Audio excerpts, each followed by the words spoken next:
ang korupsyon po ay hindi titigil sa ating bansa. Not even during our lifetime. Unless we change ourselves, unless we change our values. Ang korupsyon po sa ngayon ay hindi mapaglalabanan ng batas lamang.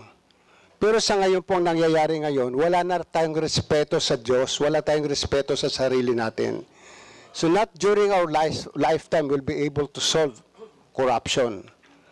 Ang corruption po ngayon sa Pilipinas ay nagiging endemic.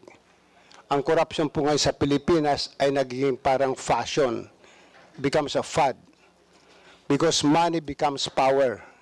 And if you have power, talagang kailangan, sikat ka. Tumataas po ang incidence ng corruption sa bawat ahensya ng gobyerno at magugulat po kayo. Mayroong mga departamento ng gobyerno hindi nyo akalain ay corrupt, akala nyo natutulog, pero mas corrupt pala yon sa ibang ahensya ng gobyerno na akala nyo ay corrupt.